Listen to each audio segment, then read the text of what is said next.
आज की चर्चा में आपका स्वागत है। जो 5 वक्त के नमाजी होते हैं उनके लिए नमाज बहुत बड़ी चीज़ होती है और वो नमाज पढ़ने के लिए किसी चीज़ की को नहीं देखते। यानी जब वक्त हो गया नमाज का तो सबसे पहला काम जो होता है वो नमाज पढ़ना होता है, ना कि कोई और काम करना। अब डब्बा का व्लॉग आया है और डब्बा के व्लॉग में शुरुआत में ही वो नमाज के लिए पढ़ने जा रही हैं और उनके हाथ में है जानमाज। और उससे पहले ठीक पहले वो व्लॉगिंग की स्टार्टिंग करती हैं, जो अस्सलाम वालेकुम करके वो व्लॉगिंग की स्टार्टिंग करती हैं और साथ में नमाज के लिए उनकी जानमाज उनके हाथ में है। और व्लॉगिंग की स्टार्टिंग करने के बाद में कहती हैं पहले मैं नमाज पढ़ लूँ फिर उसके बाद में। जब नमाजी के लिए नमाज से ज़रूरी कोई चीज़ नहीं होती तो फिर ऐसा कैसे हो सकता है कि आप व्लॉगिंग की स्टार्टिंग कर दें और उसके बाद में हाथ में जानमाज लेके दिखाएं कि मैं पहले नमाज पढ़ लूँ, नमाज का वक्त हो गया है, उसके बाद में आपसे बात करते हैं। तो आप ये सब चीज़ क्या दिखाने के लिए कर रहे हो या जो आपके टारगेट ऑडियंस हैं उनको दिखाना चाहती हो कि मैं जो है नमाज पढ़ती हूँ। सिमिलरली इस बार व्लॉग में 2 बार दिखाया है, दूसरी बार जो है फ़नी नमाज पढ़ रहे हैं। यानी ये दिखाने की कोशिश करें कि हम लोग जो है अपनी नमाज जो कायम किए हुए हैं और वो भी कहते हैं असर की नमाज हो गई है तो पहले नमाज पढ़ लेते हैं। तो आप क्या नमाज जैसी इतनी ज़रूरी चीज़ को भी आप व्लॉग में दिखा दिखा कर करेंगे या फिर आप दिखाना ही ये चाहते हैं? इसमें कम से कम नमाज को व्लॉगिंग के लिए यूज़ ना करें। आप बता देंगे अगर कि नमाज पढ़ कर आए हैं, आज जुम्मा है, आज ये दिन है और हमारी नमाज हो गई है, तो क्या लोग बाग आपके ऊपर शक करते हैं कि आपने नमाज नहीं पढ़ी होगी? आपकी भाभी के बारे में दूसरी बात है, लेकिन आपके बारे में तो दोनों के बारे में शक नहीं करेंगे ना कि आपने नमाज पढ़ी होगी या नहीं पढ़ी होगी। और नमाज जैसी चीज़ के लिए कोई झूठ कैसे बोल सकता है? तब भी वो मैसेज चला जाता है कि आपने नमाज पढ़ी है। लेकिन इस तरह से जानमाज बिछा कर नमाज पढ़ते हुए दिखाना या फिर जानमाज हाथ में लेकर ब्लॉगिंग करना, ये कोई अच्छी बात नहीं है किसी भी तरीके से। देखिए, बाहर घूमने के लिए या बाहर जाने के लिए कोई ना कोई बहाना चाहिए। अब इनकी अगली जो जाने वाले हैं, ये पहले मौधा जाने वाले हैं, उसके बाद टाटा नगर जाएंगे। टाटा नगर में जो शादी है उसको अटेंड करनी है। तो फ्रेंड्स, हम मौधा चले जाएंगे और मौधा जाने से पहले अम्मी को घुमा लाते हैं। तो ये है बहाना नंबर 221। या कोई बाहर जाता है या कहीं काम से जाता है तो उससे पहले घर वालों को क्या घुमाने लेके जाता है? तो ये बेसिकली आपके बाहर जाने का, शॉपिंग करने का या दिखाने का ये एक और बहाना है। इसके बाद में फिर दोबारा से कुछ देर बाद में व्लॉग में फिर दोबारा दिखाते हैं कि कल हमें जाना है और तो फिर एक काम करते हैं कि अम्मी के साथ बाहर चले जाते हैं। फिर दोबारा से ये मैं तो ये कहूँगा ये बहाना नंबर 222 है। इट मीन्स ये कोई इनका कोई गिनती नहीं है, कोई वो नहीं है। इनको जब जाना होता है तो किसी ना किसी बहाने, बाहर शॉपिंग करने के बहाने या कोई चीज़ लेने के बहाने, इवन देन सब्ज़ी लेने के बहाने या किसी भी बहाने बाहर जाती है और बाहर जाके वो दिखाती है। क्योंकि व्लॉग में जो कंटेंट डालना है और जो उसकी लेंथ रखनी है प्लस वैरायटी डालनी है कि हमने अब ये कर लिया, हमने अब ये कर लिया। शादी में जाना है तो शॉपिंग तो करनी पड़ेगी और उसके लिए जितनी भी ज़रूरी चीज़ें हैं वो भी लेनी पड़ेंगी।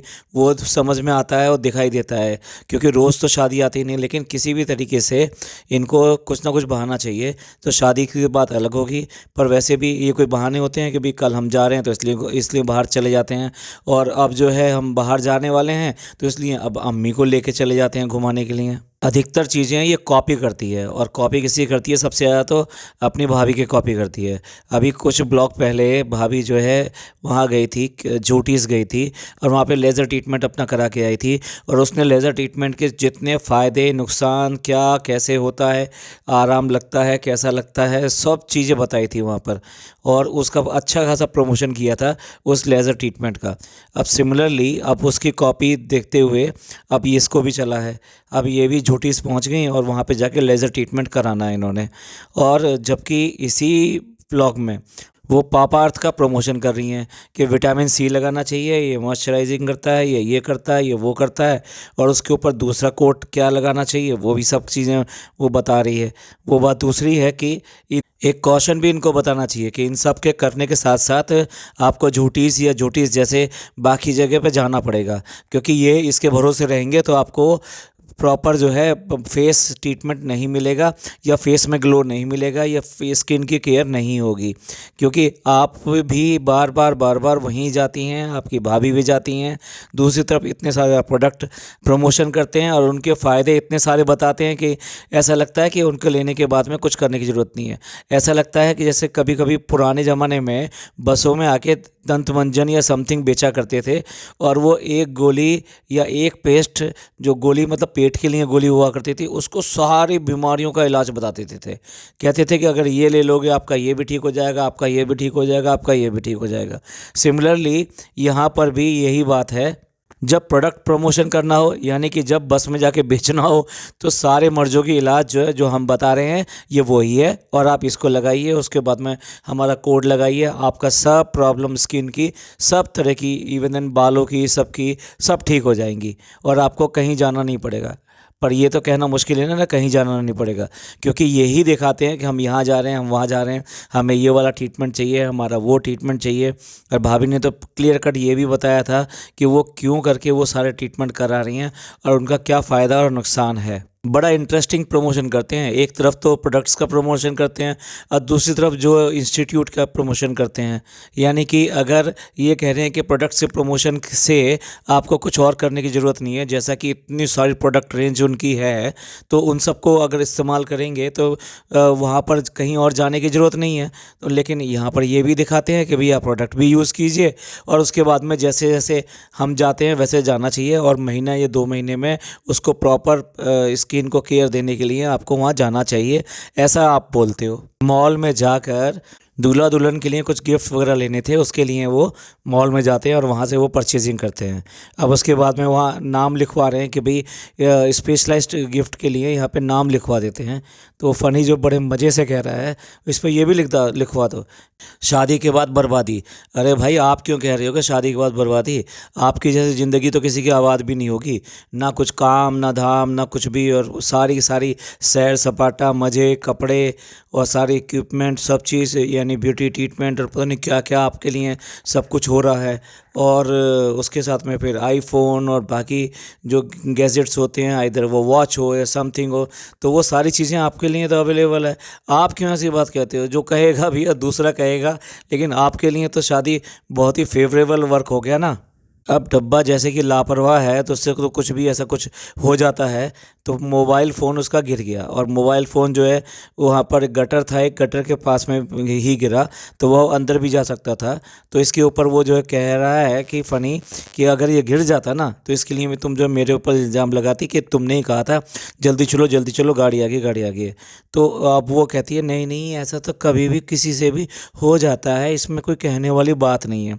वो तपाक से जवाब देता है हाँ हाँ कैमरा ऑन है ना, तो इसलिए तुम ये सब बातें कह रही हो। तो आप समझ लीजिए कि कैमरा ऑफ होने पर या कैमरा ऑन ना होने के ऊपर वो क्या क्या करती है और क्या क्या बोलती है और किस लैंग्वेज में बोलती है और किस तरह के टोन में बोलती है। आप कहेंगे हमें कैसे पता, लेकिन कितनी बार उसने अपनी व्लॉगिंग में कई जगह वो दिखा दिया है, पता नहीं कैसे काटा नहीं है या जानबूझ के ऐसा करती है, वो दिखा दिया है वो उसने। अच्छा, इसी व्लॉग में ईमानदारी के 2 सबूत मिलते हैं। पहला सबूत 500 रुपये का नोट मिलता है फ़नी को मॉल के अंदर, यानी किसी का गिर गया है तो ठीक है, तो वो बड़े मज़े से मतलब बड़े ईमानदारी के साथ कहते हैं कि ये 500 का नोट हमें मिला है। तो वो कहती कोई आ जाएगा ले जाएगा जिसका, अरे वहाँ मॉल में खड़े खड़े आप क्या करोगे, कौन आएगा उसका 500 का नोट लेने के लिए, और किसी को पता भी नहीं होगा कि उसका 500 का नोट जो है जेब से निकल कर गिर गया है या कैसे गिर गया है। तो वो जो दूसरा डिसीजन था वही बेटर था कि ठीक है किसी ज़रूरतमंद को आप उसको दे देते हैं। दूसरा ईमानदारी का सबूत जो है ना, वो डब्बा देती हैं। डब्बा कहती हैं कि वो जो बिस्किट आया है, लोटस बिस्किट जो आया है, वो लोटस बिस्किट इन्होंने लिया ज़रूर है, लेकिन एक बाइट ली है और उसके बाद में आधी बाइट पूरा का पूरा बिस्कुट जो बाकी का बचा है वो वापस करके दे रही हैं और कह रही हैं कि देखो मैंने नहीं खाया है, मैं डाइटिंग कर रही हूँ, मैंने सिर्फ इतना सा लिया है। बहुत ईमानदारी दिखा रही हैं आप, कैमरे के सामने ईमानदारी दिखा रही हैं। वो बात दूसरी है, बाहर जाती वो जो आप गए थे वहाँ पर पहले तो चाय, अब चाय कोई वहाँ पे फीकी तो लेने वाली नहीं है, बिना दूध के लेने वाली नहीं है, तो पहले तो चाय, और उसके बाद में फिर जब वो डोसा वगैरह खा रहे थे तो वहाँ पे दिखाया कि वो दाल खिचड़ी खा रही है। इट मीन्स दाल खिचड़ी का मतलब वही हो गया कि दाल चावल खाए जा रहे हैं। शायद इनके लिए दाल चावल जो है ना वो बाहर के हों ख़ास तौर से, तो वो डाइट में आते हैं।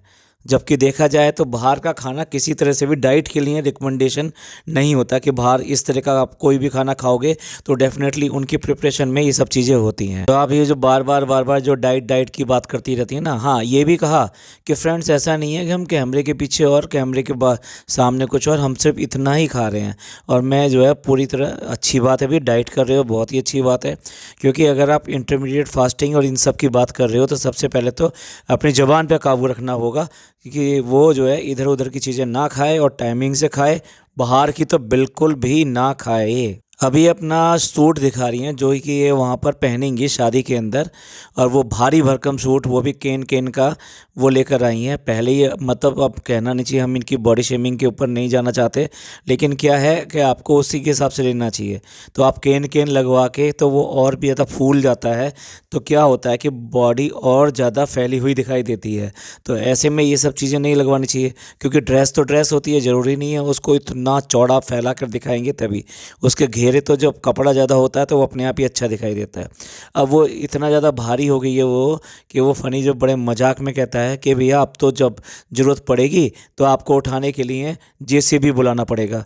भैया कोई कुछ भी कहे, लेकिन वो बंदा चूकता नहीं है कुछ भी कहने से। अच्छा, विदा ले रहे हैं तो विदा लेने के लिए वो सबके पास गई, पापा के पास गई, बाकी सबके पास गई, अम्मी के पास गई, सबके पास गई। और जब वो मैडम के पास गई तो मैडम से भी विदा ली। और मैडम ने क्या ड्रेस डाल रखी थी वहाँ पे, टी शर्ट और लोअर डाल रखी थी।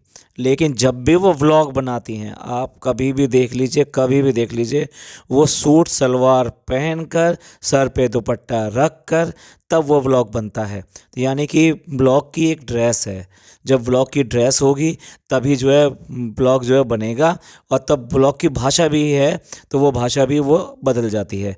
तो कुल मिला के ये है कि अगेन यहाँ पे ये दिखाई देता है कि आप जो दिखा रहे हो वो कुछ और है, और जो असल ज़िंदगी में जीते हैं वो थोड़ा सा डिफरेंट है। चलिए मिलते हैं अगले पॉडकास्ट में, जो नॉर्मली वहाँ से आएगा, मोधा से आएगा। ये पॉडकास्ट आपको अच्छा लगा हो तो प्लीज़ लाइक कीजिए, सब्सक्राइब कीजिए और शेयर कीजिए। और हाँ, प्लीज़ कमेंट ज़रूर कीजिए, कमेंट्स का हमें इंतज़ार रहता है। खुश रहिए, अपने लोगों का ख्याल रखिए। अल्लाह हाफिज़।